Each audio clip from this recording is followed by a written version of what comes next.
Hey, horror fans, once again, it is me, the Horror Mizamani G. Now that we reviewed the latest film in the Insidious franchise, Insidious the Red Door, it's now time to rank all five films of the series. Yes!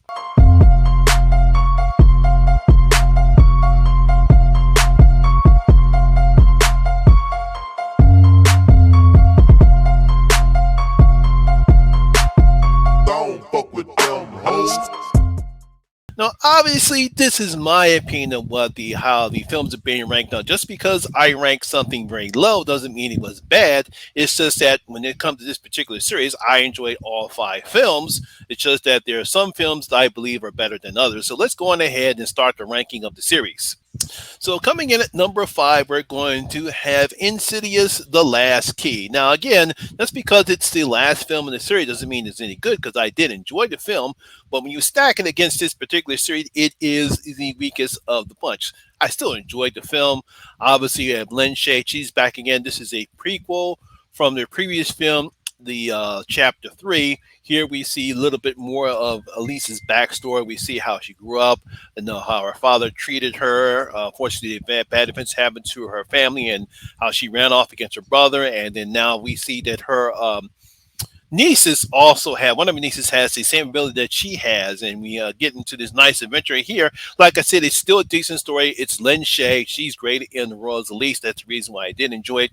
It is one of the weaker stories of the film, but it's still a good, great movie. But coming in at number five is Insidious the Last Key. So coming in at number four, we have Insidious the Chapter 3. This is when we get the first prequel. We actually get to see how Elise meets up with Specs and Tucker. We get to see how they all came together.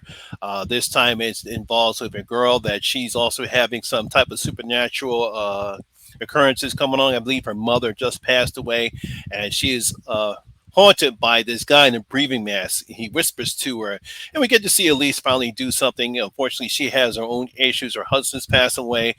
She is now being chased by somebody called the Woman in Black, who wants to kill her. And that comes from the first movie. Yeah, but I really did enjoy this film. It wasn't as good as the first two Insidious films, but it was still, again, it's Lynn Shay. It's fantastic. I really did enjoy it, but it comes on number four on my ranking of the film series. Coming in at number three, we have the latest entry into the franchise. That is Insidious the Red Door. Yes, while not as good as the first two films on my list, it is better than the last two. It's finally a continuing story of the Lambert family. They are coming back. We have events like their Nader comes back 9 years later. I'll get that right. Where we see both Josh and Dalton are both struggling on what's going on because their memories have been wiped or repressed of their ability to astral project, and of course going into the further.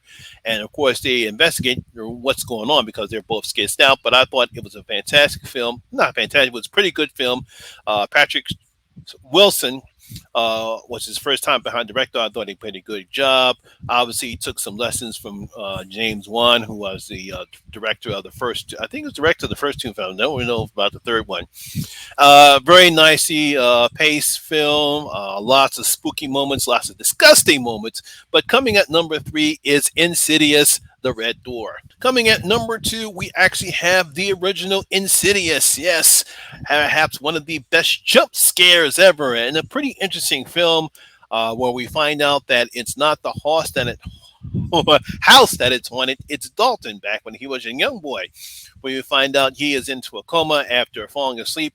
We find out that he has the ability to astral project, and he is now stuck in a realm called the Further. As we learn about that, we see Elise, we see Specs and Tucker for the first time, and we learn that not only he has the ability, but Josh also has the ability to astral project. And it was a fantastic movie because it was something a little bit different than when we come to find out when it comes to supernatural haunting. So coming at number two is Insidious, the original one. And now my number one film in the Insidious franchise is Insidious Chapter 2. Now, a lot of people did not like Insidious Chapter 2, but I did enjoy it because I thought it was a fantastic follow-up from the original film.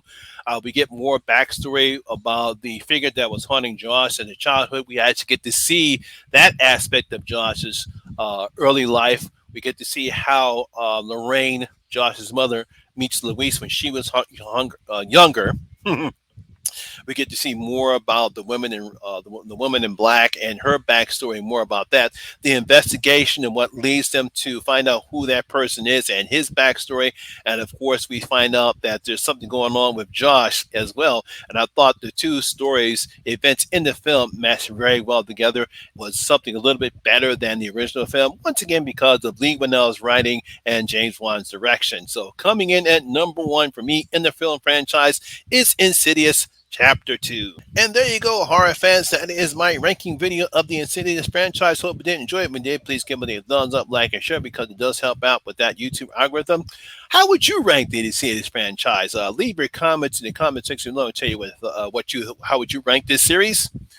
Also, if you're new here, please hit that subscribe button, ring that notification bell. That way, you'll be notified anytime when I put up new videos such as this one. Once again, my name is Lamont Smith, better known as the Horror Miser Monty G. And always remember that horror rules. And I see you in my next video. You guys stay safe out there.